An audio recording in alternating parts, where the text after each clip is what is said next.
Hi everyone, I'm back to read the next chapter, Chapter 2 in Addie's Surprise, A Christmas Story, Book 3 from 1864. Chapter 2 is called Something Pretty. Early on Saturday morning, Addie set out on her errands and deliveries for Mrs. Ford. She brought a bill to a customer on Society Hill. Then she went to the dry goods store a few blocks away to pick up supplies that Mrs. Ford had ordered. The thread, buttons, ribbons, and fringe were wrapped into one parcel before Addie left the store. Addie held on to her parcel tightly as she stepped around the slush and dirty puddles in the street. On the way to her next shop, she passed the windows of Mr. Del Monte's second-hand shop. Sometimes she and Mama went there to look for clothes or pots and pans. The socks that Addie had on today had come from Mr. Del Monte's. There was a small darn in the heel of one sock, but the other was as good as new. Addie stopped for a minute to look in the window. Lying among the used shoes, wool caps, and old belts was a bright patch of red cloth. It looked like the corner of a scarf, but most of it was hidden behind a rusty tea kettle. Addie went inside to have a closer look. Mr. Del Monte recognized her right away. "Good morning, Addie," he said in his jolly way.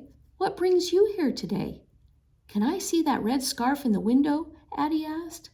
Mr. Del Monte reached into the window display and moved the tea kettle so he could lift out the scarf and hand it to Addie. "It's a beauty," he said. "Hardly looks worn." Addie unfolded the scarf. It was like new. The red fabric was soft and smooth, and Addie held it up to her cheek. Right then she knew she wanted Mama to have the scarf. Mama should have something pretty like this, thought Addie. She works so hard. She'd look so beautiful in this when we go to Christmas service at church. Addie was almost afraid to ask the price, but she looked up at Mr. Del Monte. "How much it cost?" she asked. 20 cents, answered Mr. Del Monte. "It's a good price for something that looks like it's never been worn." Addie was discouraged. She didn't have 20 cents, but she had to buy that scarf somehow. "Please, Mr. Del Monte," she said, "could you put it away for me? I'm going to try my best to get the money and buy it." "Well, I'll put it back behind the rusty kettle again," answered Mr. Del Monte. "You're the only person who spotted it since I put it in the window last week. It'll probably stay there a little longer." "I hope so," said Addie as she carefully folded the scarf and handed it back to Mr. Del Monte. The feel of the soft material and its bright red color stayed in Addie's mind as she headed back to Mrs. Ford's shop. "How am I going to get 20 cents?" she wondered. Back at the shop, Mrs. Ford had 3 packages for her to deliver, all wrapped in brown paper.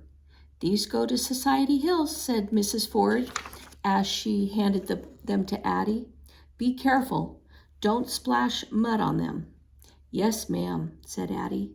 The streets were busier that afternoon than they were in the morning.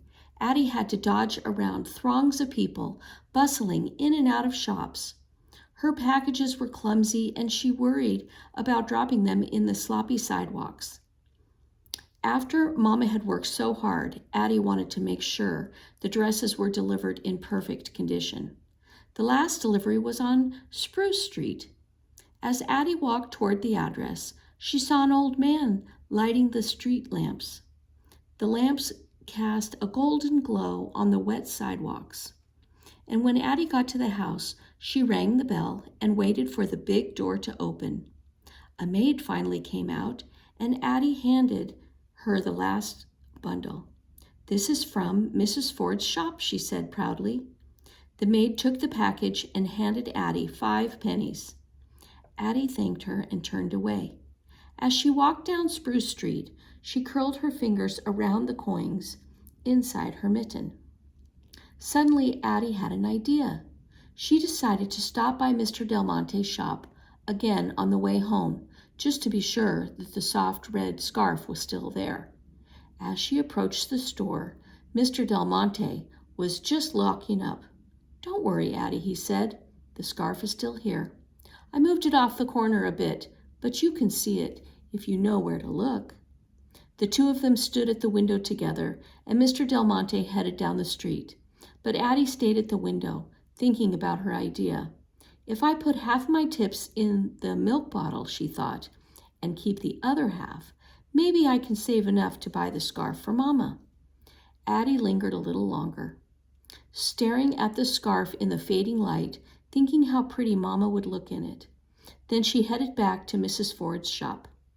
By the time she got to the shop, her feet were numb with cold and her nose felt frozen. "You look frozen stiff, child," said Mrs. Ford, peering over her spectacles. Mrs. Ford had a tape measure draped around her neck, and Mama had a ribbon thrown across one shoulder as she sewed fringe on the end of the sash. She looked busy, and Addie knew she shouldn't bother them. "Mama, can I light the stove upstairs now?" asked Addie. "Please?" "No, Addie," Mama answered. "You know we don't light the stove until I start cooking supper. You head on upstairs. I'll be up as soon as I finish this sash. Then we'll light the stove." "Yes, Mama," said Addie. As she headed out the door, she heard Mrs. Ford ask Mama, "How is everything up in the garret?" "Everything is fine," Mama answered quickly. "We get by." Addie wanted to turn around and tell Mrs. Ford the truth, that it was freezing in the garret and dark and sometimes very lonely. On the plantation, Addie had been allowed to spend more time with Mama than she was here. She wanted to tell Mrs. Ford about the broken window and the snow on the floor, but Addie knew Mama would not want her to complain. "We get by," Addie said softly to herself as she climbed the stairs. When she got to the top, she lit the candle on the table. Addie turned her mitten upside down and let her tip money fall onto the table. She brought the milk bottle out from behind the stove and set it next to the money. Then Addie went over to the bed and lifted up a corner of the mattress. There she found her kerchief that she had brought from the plantation when she and Mama had escaped from slavery. Tied in one end was the half-dime that Uncle Solomon had given her. It was the only money they had when they headed north for freedom. "Freedom's got a cost," Uncle Solomon had said when he gave it to Addie. She had saved it for something very special, something important. Addie brought the kerchief over to the table and divided her tip money into two piles. She dropped one pile into the milk bottle and then carefully tied the other coins in the corner of her kerchief. With Uncle Solomon's half-dime, she had 10 cents in the kerchief. That was half of what she needed for Mama's scarf. "I'm halfway there," Addie thought to herself. The thought made her so happy she didn't think about the cold. All right, and I think we'll keep reading. Chapter 3 is called Freedom Ain't Free. At church the next morning, Mama and Addie sat side by side in the women's section. Addie looked across the aisle where the men sat and imagined that someday her papa would be sitting over there, smiling and giving her a wink that said, "You are my favorite girl." When the deep notes of the organ sounded, everyone stood to sing. The first song was one of Addie's favorite. Auntie Lula had taught it to her back on the plantation. Now Addie sang out with the others in joy.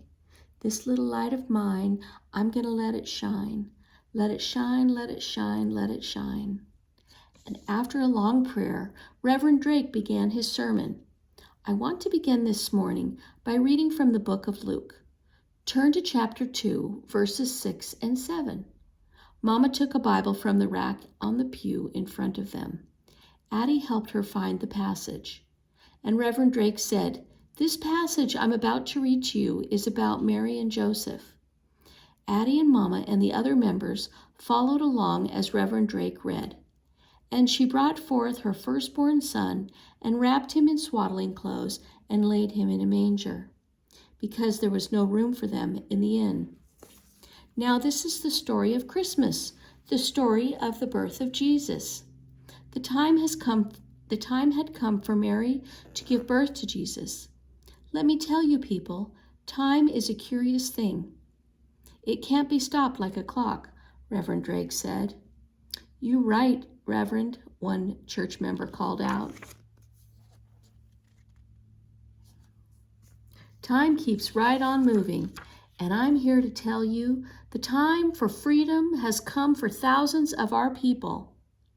These freedmen are waiting right now in Washington, D.C. and other cities, and they need our help. Stay with me now, Reverend Drake preached. Think with me, because I'm here to tell you this morning, freedom ain't free. A church member shouted back, You preaching the truth. Addie scooted over closer to Mama and laid her head on Mama's shoulder. Mama put her arm around Addie and rocked gently on the pew. Addie liked coming to church. Everyone who wanted to could take part in the service. If you felt like answering the reverend, you could. If you felt like crying or laughing or clapping to the music the choir sang, you could.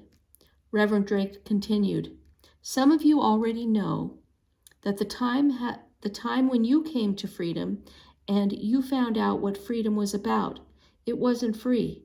You needed food to eat, clothes to wear, a place to stay. Amen, Mama replied. I'm here to tell you people, time ain't going to stop for those thousands of freedmen who need our help. As I speak to you, babies are being born and children are hungry, and mothers and fathers have no place to lay their heads at night. They need our help now, today, Reverend Drake said, his voice getting louder. Addie looked up at Mama and saw tears running down her face. Addie gave Mama a little hug. As we enter the season of Advent, the time of preparing for Christmas, let God work through you. And when the collection boxes are passed this morning, remember to put in a little extra for our Freedmen's Fund. These people are your cousins, your brothers and sisters, your mothers and fathers, Reverend Drake said, pounding on the pulpit. It might mean you have to sacrifice. If you can't give of your money, give of your time. Next Saturday, a group of freedmen are coming in at the pier. Come help us welcome them to freedom. I close by saying, freedom can be a lonely walk through the wilderness and dark, but you can make a difference between a lonely night and one filled with light and hope. On the way home from church, Mama and Addie walked hand in hand, humming, This Little Light of Mine. And even though it was cold out, Addie felt a warm glow inside. I've been thinking about that Reverend Drake this morning, said Mama slowly. He made me remember how it was for you and me when we first came to Philadelphia. We had nothing, and the church helped us when we needed it. Now we done saved money, saved more than $1.50. The freedmen need our help right now. They need our savings more than we do. We can get along without a lamp, but they can't get along without help. What do you think? At first, Addie did not say anything. It was true. She and Mama could get along without the lamp, but they had saved so hard for it. The lamp would help her see better when she did her homework, and it would help Mama when she had to sew late at night. Addie could imagine how nice it would be to have a lamp when Sam and Papa and Esther returned, when their family was at last together again. She could picture their faces glowing in the bright light as they gathered around the dinner table. But then she remembered how scared and lonely she and Mama had been when they first came to Philadelphia, and how the church had helped them find work, a place to live, and friends. I think we should give our money to the church, Addie said. Other people helped us. The money might even help Sam and Papa or Esther come to us. Even if it don't, replied Mama, it's going to help somebody. That's what's important. She squeezed Addie's hand. We'll give the church our money next Sunday. And with a pang of guilt, Addie remembered the 10 cents she had knotted up in her kerchief. Should she give that to help the freedmen too? No, thought Addie, I can't give that money away. It's for Mama's Christmas surprise. Addie decided to keep the money. She was determined to buy the scarf and show Mama how much she loved her. She would find another way to help the freedmen. Mama, she asked, can I go to the pier next Saturday to help out with the freedmen? I think that would be fine, Addie, said Mama, just so you finish all of Mrs. Ford's deliveries. I will, Mama, Addie promised. All right, and that is the end of chapter 3, and next time we'll read chapter 4.